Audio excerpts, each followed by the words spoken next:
नमस्कार दोस्तों, स्वागत है आपका मेरे चैनल कॉमिक्स लाइफ में। शुरू करते हैं मनोज कॉमिक्स की एक और मज़ेदार कॉमिक्स, लोटे में मोटा पार्ट 2। उधर चमन लाल की पत्नी मोटू के सामने झूठे आंसू बहा रही थी। अरे चाची, तुम्हारी आंखों में आंसू? हाँ बेटा, आज मैं बहुत दुखी हूँ। तुम तो जानते हो मेरी कोई औलाद नहीं है, अतः जब से तुम आए हो मैंने तुम्हें ही अपना बेटा समझा है। तो इसमें दुखी होने की क्या बात है चाची? तुम्हें माँ के रूप में पाकर तो मैं धन्य हो जाऊंगा, क्योंकि मुझे भी बचपन से माँ का प्यार नहीं मिला। मेरे दुख का कारण यह है बेटा कि जब तेरे चाचा तुझे खाते पीते टोकते हैं तो मुझे अच्छा नहीं लगता। वे तुझे निकम्मा और पेटू भी कहते हैं तो कहने दो चाची, मुझे उनका कहना बुरा नहीं लगता। पर बेटे, मुझे तो बुरा लगता है। आखिर माँ हो ना तेरी। मैं चाहती हूँ कि तू कुछ ऐसा करके दिखाए कि तेरे चाचा का मुंह बंद हो जाए, तब मैं भी उनसे शान से कह सकूं कि तू मेरा बेटा है। मोटू भगवती की मीठी मीठी बातों में आ गया। तुम ठीक कहती हो चाची, मेरे बापू भी इसी वजह से मुझसे दुखी रहते हैं। पर मैं क्या करूं? ऐसा कोई विशेष काम भी तो नहीं है जिसे करके मैं दुनिया में नाम कमा सकूं। मैं भी कुछ करके दिखाना चाहता हूं चाची। काम क्यों नहीं है बेटे? मेरी नजर में है एक ऐसा काम जिसे अगर तूने कर दिया तो तू न केवल राजगद्दी का मालिक बन जाएगा, बल्कि राजकुमारी का विवाह भी तेरे साथ हो जाएगा। मोटू ने चौंक कर उसकी तरफ देखा। राजकुमारी से विवाह? राजगद्दी का मालिक? तो तुम क्या कह रही हो चाची?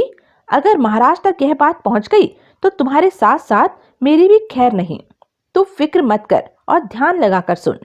फिर भगवती ने मोटू को सारी बात बता दी। ठीक है चाची, अगर यह बात है तो मैं आज ही राजमहल जाऊंगा। परंतु इस भेष में भला मुझे महल में दाखिल कौन होने देगा चाची? मुझे कुछ अच्छे व ढंग के कपड़े पहनने होंगे, जबकि मेरे पास एक फूटी कौड़ी भी नहीं है। अभी तेरी चाची जिंदा है, तू कपड़ों की चिंता न कर। मैंने पहले से ही तेरे नाप के कपड़े सिलवा रखे हैं। उन कपड़ों में तू सचमुच किसी देश का राजकुमार लगेगा। इतना कहकर भगवती दूसरे कमरे में चली गई। कुछ ही देर में वह नए कपड़े लेकर मोटू के सामने प्रकट हुई। उन नए कपड़ों को देखकर मोटू का चेहरा खुशी से खिल उठा। आहा! उन सुंदर कपड़ों को पहनकर मोटू सबसे पहले अपने पिता के पास पहुंचा। वह उसे नए कपड़ों में देखकर पूरी तरह चौंका। माता राम, मेरे बेटे, यह मैं क्या देख रहा हूँ? मैं तो सोच भी नहीं सकता था कि तू इतना बदल जाएगा। क्या तू कोई काम करने लगा है? बापू, तुमने मुझे हमेशा ही निकम्मा समझा। अब देखना मैं क्या करता हूँ। जल्दी ही मैं आधे राजपाट का मालिक बन जाऊंगा। हर तरफ मेरा नाम होगा और दुनिया की हर खुशी मेरे कदमों में होगी। तब मैं तुम्हें लकड़ी काटने का काम भी नहीं करने दूंगा। यह क्या कह रहा है तू? कहीं पागल तो नहीं हो गया है? पहले यह बता, तुझे यह कपड़े कहाँ से मिले जो तूने पहन रखे हैं? पहले तो मोटू अपने पिता के प्रश्नों को सुनकर मन ही मन बौखला उठा। फिर सारी बात बता दी। बेटे, क्यों जानबूझकर अपनी जान का दुश्मन बन रहा है? जो काम बड़े बड़े ज्ञानी ध्यानी नहीं कर सके, उसे तू कैसे करेगा? अतः राजा बनने का ख्याल अपने दिल से निकाल दे। बापू, तुम मुझे हमेशा इसी तरह डराते रहे, तभी तो मैं निकम्मा बनकर रह गया। जो काम ज्ञानी ध्यानी नहीं कर सके, उसे अब मैं करूंगा बापू। अपनी जिद छोड़ दे मेरे बेटे, शायद किसी ने तुझे बहका दिया है। मेरी बात मान ले। राज दरबार में जाकर अपनी मौत को दावत मत दे। नहीं बापू, नहीं, मैं राज दरबार में अवश्य जाऊंगा। मोटू की जिद के आगे आखिर हीरा मणि को अपनी हार माननी पड़ी। ठीक है, अगर तू नहीं मानता तो यहीं बैठ, मैं अभी आता हूँ। थोड़ी देर बाद ही हीरा मणि अपने हाथ में एक तलवार और हीरे का हार लेकर वहां पहुंचा। यह लो बेटा, अपनी अमानत, जिसे मैंने बरसों अपने पास संभाल कर रखा है। यह हीरे का हार और तलवार मेरी अमानत? यह क्या कह रहे हो बापू? माता राम के पुनः बापू कहने पर हीरा मणि कह उठा। नहीं नहीं, मुझे बापू मत कहो, मैं तुम्हारा बापू नहीं हूँ। अपने पिता का यह व्यवहार मोटू की समझ में नहीं आया और वह फटी फटी आंखों से हीरा मणि को निहारता चला गया। जानता हूँ तुम्हें हैरानी हो रही है यह सोचकर कि मैं ऐसी बातें क्यों कर रहा हूँ। तो सुनो, आज मैं तुम्हें तुम्हारी असलियत बता ही देता हूँ, क्योंकि अब वह समय आ गया है जब तुम्हें तुम्हारी असलियत बता दी जाए। वास्तव में मैं तुम्हारा कोई नहीं हूँ। यह सुनकर मोटू के दिल पर चोट पहुंची और वह चीख कर खड़ा हो गया। नहीं नहीं बापू, यह तुम क्या कह रहे हो? शायद यह सब कुछ तुम इसलिए कह रहे हो कि अगर मैं कभी आधे राजपाट का मालिक बन जाऊं तो कोई मुझे यह न कह सके कि मैं एक गरीब लक्कड़हारे का बेटा हूँ। नहीं, ऐसी कोई बात नहीं है। मैं जो कह रहा हूँ वह सच है। तुम मेरे बेटे नहीं हो। 20 वर्ष पहले तुम मुझे एक लोटे में पड़े मिले थे। तब मैं जंगल से लौट रहा था। रास्ते में एक छोटी सी नदी पड़ती थी। घर लौटते समय मैं रोज ही उस नदी को पार करके आता था। उस शाम जब मैं नदी पार कर रहा था तो अचानक मेरी नजर पानी के ऊपर तैरते हुए लोटे पर पड़ी। लोटे का मुंह बंद था। लोटे को पानी में तैरता देख मैंने अपने सिर पर लदा लकड़ी का गट्ठर नदी में फेंक दिया और लोटे को उठा लिया। जरूर लोटे में अशर्फियां होंगी। लोटे में काफी वजन था। मैं मन ही मन बहुत खुश हो रहा था कि अब मेरा गरीबी और दरिद्रता से हमेशा हमेशा के लिए नाता टूट जाएगा। नदी पार कर मैंने राहत की सांस ली और वहीं जमीन पर बैठ लोटे के मुंह पर बंधा कपड़ा हटा दिया। कपड़ा हटते ही मैं आश्चर्य और डर से उछल पड़ा। कुछ ही देर बाद वह बालक हाथों और घुटनों के बल रेंगता हुआ लोटे से बाहर आकर खड़ा हो गया और मुझे देखकर किलकारी मारने लगा। उसे किलकारी मारते देख जब मेरा डर कुछ कम हुआ तो मैंने उसे अपनी बाहों में उठा लिया। तभी मेरा ध्यान उस लोटे की तरफ गया। वहां हीरे का हार जगमगा रहा था। मैंने आगे बढ़कर वह हार भी उठा लिया। तभी, हीरामणि, यह बालक इंद्रपुरी के महाराज इंद्रसेन की अमानत है। इसे संभाल कर रखना। किसी को भी यह मालूम नहीं होना चाहिए कि इंद्रपुरी का भावी सम्राट तुम्हारे घर पल रहा है। लेकिन मैं बहुत गरीब हूँ। जब अपना ही पेट नहीं भर सकता तो इस बच्चे की परवरिश कैसे करूंगा? इनकार न करो हीरामणि, तुम्हारी आज की कुर्बानी तुम्हारे कल को सुनहरा बना देगी।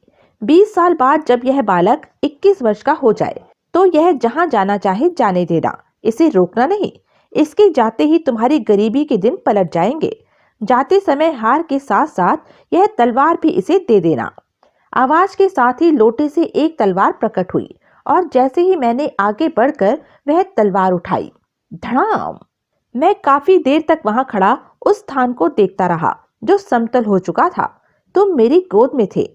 मोटू ध्यान से हीरामणि की बात सुन रहा था। वाह बापू, मुझ जैसा मोटा तुम्हें लोटे में मिला था। यह बात मेरी समझ में नहीं आती, लेकिन यह हार और तलवार तुम्हें सब समझा देंगे। फिर जैसे ही वह तलवार व हार मोटू के हाथ में आए, एक आवाज मोटू के कानों में गूंज उठी। बेटे, यह हार और तलवार अब तुम हमेशा अपने पास रखना। यह तलवार तुम्हारे पूर्वजों की चमत्कारी तलवार है। यह हर बुरे समय में तुम्हारी रक्षा करेगी। यही नहीं, इस हार के तुम्हारे पास रहते तुम बहुत सी अलौकिक शक्तियों के स्वामी बन जाओगे। हम एक हैवान के चंगुल में फंस चुके हैं जिसने तुम्हारी माँ की हत्या की थी। अब वह हमारी भी हत्या करना चाहता है, पर जब तक यह तलवार उसके पास नहीं है वह हमारा कुछ नहीं बिगाड़ सकता। अब तुम बड़े हो चुके हो, अतः अपने पिता यानी हमें उस हैवान से बचाकर अपना पुत्र होने का कर्तव्य निभाओ। इसके साथ ही आवाज खामोश हो गई। तभी मोटू ने चौंक कर हीरामणि से पूछा, तुमने कुछ सुना बापू? नहीं तो बेटा, मैंने तो कुछ नहीं सुना। क्या तुझे कुछ सुनाई दिया? हाँ बापू, कहकर मोटू ने अदृश्य आवाज की बात हीरामणि को बता दी और बोला, बापू, आज तक आपने अपना फर्ज निभाया, अब मैं अपना फर्ज निभाऊंगा। हमारे पिताजी ने जो आश्वासन 20 वर्ष पहले तुम्हें दिया था वह अब पूरा होगा। आज के बाद तुम गरीब नहीं रहोगे बापू। धन्य हो युवराज, कहकर हीरामणि मोटू के चरणों में गिर पड़ा। युवराज मोटू ने उसे प्यार से उठाकर अपने सीने से लगाया और कहा, बापू, यह क्या कर रहे हो? एक बेटे के पैर पकड़कर उसे पाप का भागी बना रहे हो। अच्छा, अब विदा दो। उसके बाहर निकलते ही हीरामणि के सामने देखते ही देखते अशर्फियों का ढेर लग गया। यह उन अलौकिक शक्तियों का ही प्रभाव था जो हार द्वारा मोटू को प्राप्त हुई थी।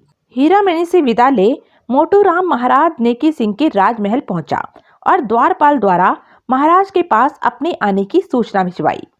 महाराज की जय हो। कहो द्वारपाल, क्या खबर लाए हो? महाराज, एक मोटा युवक राजकुमारी जी की उदासी का पता लगा देने का दावा कर रहा है। अगर हुक्म हो तो उसे पेश करूं? बेशक, हम जानना चाहते हैं कि वह कौन युवक है जिसे अपनी मौत का भी डर नहीं। जो हुक्म महाराज। मैं अभी उसे दरबार में हाजिर करता हूँ। थोड़ी देर बाद महाराज, वह युवक हाजिर है जो राजकुमारी जी के दुख का निवारण कर उन्हें खुशी लौटाना चाहता है।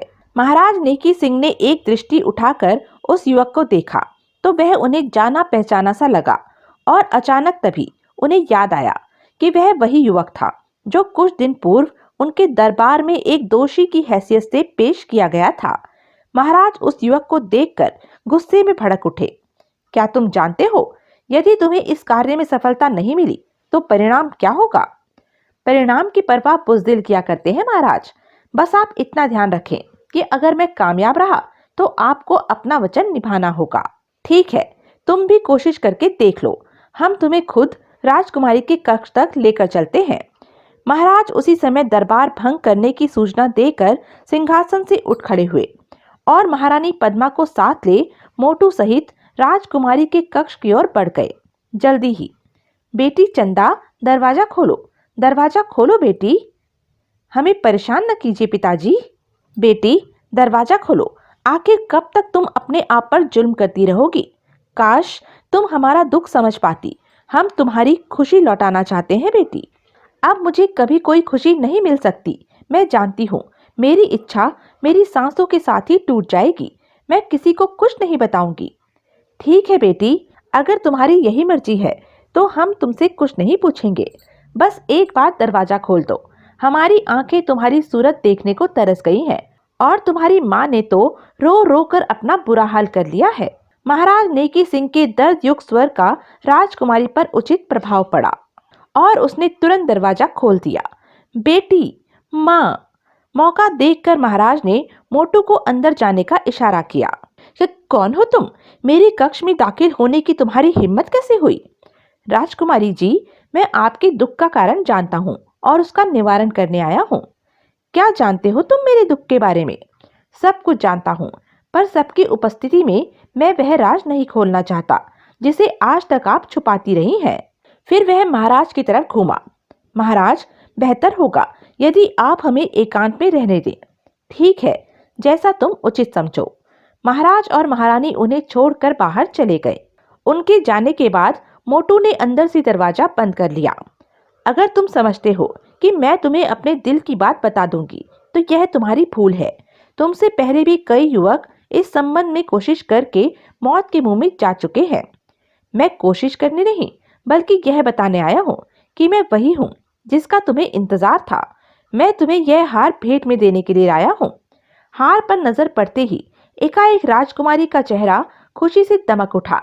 यह हार तुम्हें कहाँ से मिला? यह हार तो ठीक वैसा ही है जैसा। कहो कहो, चुप क्यों हो गई? बोलो, ऐसा हार तुमने कहाँ देखा था? उसकी बात का कोई उत्तर न देकर राजकुमारी बोली, अब मुझे विश्वास हो गया है कि तुम वही हो जिसका मुझे इंतजार था। तुम ही मेरी इच्छा पूरी कर सकते हो। ऐसी वह कौन सी इच्छा है तुम्हारी जिसे सिर्फ मैं ही पूरी कर सकता हूँ? फिर आज तक तुमने अपने मन का भेद किसी पर जाहिर क्यों नहीं किया? इसलिए कि अगर मैं किसी अन्य को यह बताती तो वह मेरी हंसी उड़ाता या फिर कोई सुंदर सपना कहकर टाल देता, क्योंकि स्वप्न देवता ने सपने में मुझे यही बताया था कि जिसके पास यह हीरे का हार होगा वही मेरी इच्छा पूरी कर सकेगा। तो फिर मुझे बताओ, तुम्हारी वह कौन सी इच्छा है जिसने तुमसे तुम्हारी सारी खुशियां छीन ली है? मैं सोने का वह जादुई रथ पाना चाहती हूँ जिसे मैंने राजमहल के उद्यान में विचरण करते समय आकाश मार्ग से होकर गुजरते देखा था। वह रथ सिर्फ तुम ही लाकर दे सकते हो। उस सोने के रथ को मैं जब तक पा नहीं लूंगी मुझे चैन नहीं आएगा। सोने का जादुई रथ? हाँ, लेकिन मैं यह नहीं जानती कि वह रथ कहाँ से आया था और कहाँ गया होगा। बोलो, क्या तुम मेरी यह इच्छा पूरी कर सकते हो? हाँ हाँ, क्यों नहीं। लेकिन युवराज मोटू अभी अपनी बात पूरी भी नहीं कर पाया था कि अचानक राजकुमारी का शरीर गहरे काले धुएं में घिर गया। जब धुआं साफ हुआ तो राजकुमारी अपने स्थान पर नहीं थी। अरे, राजकुमारी कहाँ गई? तभी मोटू के कानों में एक अदृश्य स्वर सुनाई पड़ा। हा हा हा, मूर्ख, राजकुमारी अब मेरी कैद में है और मैं उसे अपने साथ लिए जा रहा हूँ। राजकुमारी के गायब होने की खबर मिलते ही नेकी सिंह आग बबूला हो जाएगा। फिर तू राजमहल से बाहर नहीं जा सकेगा। इस तरह से मेरे रास्ते का कांटा स्वयं ही मेरे रास्ते से निकल जाएगा। हा हा हा हा। इससे पहले कि मोटू कुछ समझ पाता, बाहर से दरवाजा पीटा जाने लगा। लगता है महाराज नेकी सिंह को राजकुमारी के गायब होने का पता लग गया है। अब मुझे क्या करना चाहिए? यदि जल्दी से दरवाजा न खोला तो तोड़ दिया जाएगा। जब काफी देर तक दरवाजा न खुला तो देख क्या रहे हो, तोड़ दो दरवाजा। वह मोटा किसी भी हालत में बचकर नहीं जाना चाहिए। मोटू अभी अपने बचाव का उपाय सोच ही रहा था कि उसकी नजर पलंग के पास पड़े लोटे पर पड़ी। उस लोटे का आकार ठीक वैसा ही था जैसा हीरा मणि ने वर्णन किया था। अरे, यह करामाती लोटा यहाँ कहाँ से आ गया? तभी, युवराज, सोच क्या रहे हो? जल्दी से मेरे मुंह में अपने दोनों पैर डाल दो। और वह हैरत में डूबा लोटे के पास जा पहुंचा। फिर जैसे ही युवराज मोटू ने अपने दोनों पैर लोटे में डाले, वह पूरे का पूरा लोटे में समाता चला गया। इसके साथ ही उस पर बेहोशी सी छाती चली गई। अगले पल लोटे का मुंह अपने आप बंद हो गया। तभी कक्ष का द्वार शक्तिशाली चोटों को सहन न कर सकने के कारण लहराता हुआ जमीन पर आ गिरा और कई सैनिक हाथों में तलवार लिए भीतर दाखिल हो गए। लेकिन मोटू को वहां न पाकर हैरान रह गए। अरे, कमाल है, वह मोटा कहाँ गया? दरवाजा तो बंद था। तभी कुछ सैनिकों की नजर लोटे पर पड़ी। घोर आश्चर्य! अरे देखो, वह लोटा किस तेजी से लुढ़क रहा है।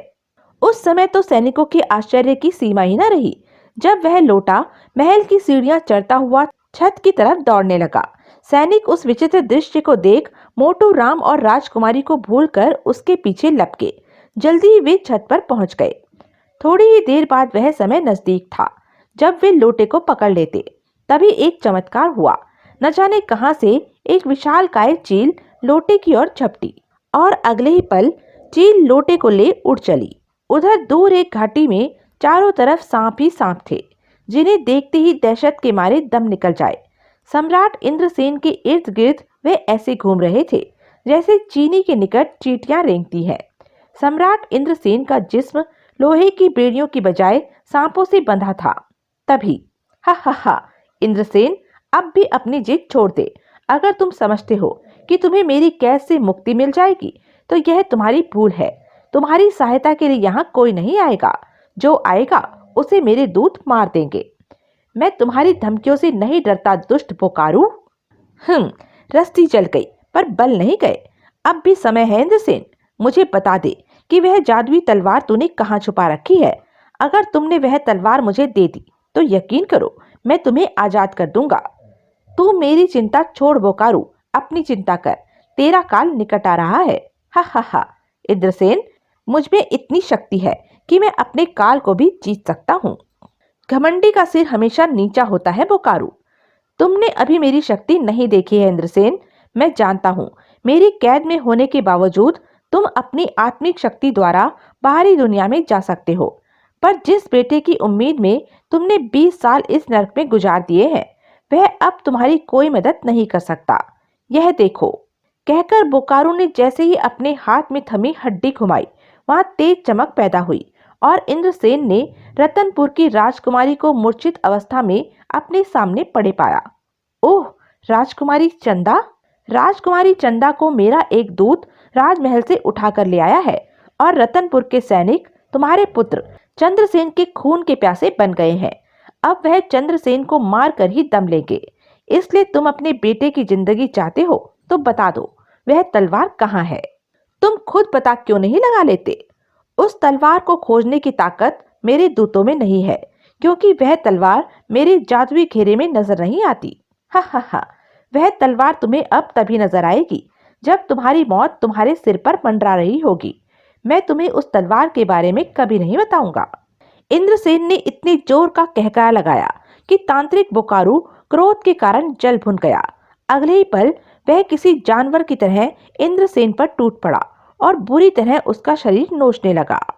इंद्रसेन लहूलुहान हो उठे और शीघ्र ही उन्हें बेहोशी ने आ घेरा, जबकि बोकारू राजकुमारी के मूर्छित शरीर को उठाकर अदृश्य हो गया। मोटू राम का क्या हुआ? लोटे में मोटू राम को उड़ा ले जाने वाली चील का क्या रहस्य था? क्या तांत्रिक कपाली बोकारू को मारकर हीरो की घाटी का स्वामी बन सका? राजकुमारी चंदा और सोने के रथ का क्या संबंध था? क्या कभी सम्राट इंद्रसेन को तांत्रिक बोकारो की कैद से मुक्ति मिल सकी? यह सब हम जानेंगे अपने अगले वीडियो एक शैतान दूसरा हैवान में। तब तक के लिए बने रहें मेरे साथ और हाँ, मेरे चैनल को लाइक, शेयर और सब्सक्राइब करना ना भूलें और कमेंट करके ज़रूर बताएं कि यह वीडियो आपको कैसा लगा। धन्यवाद।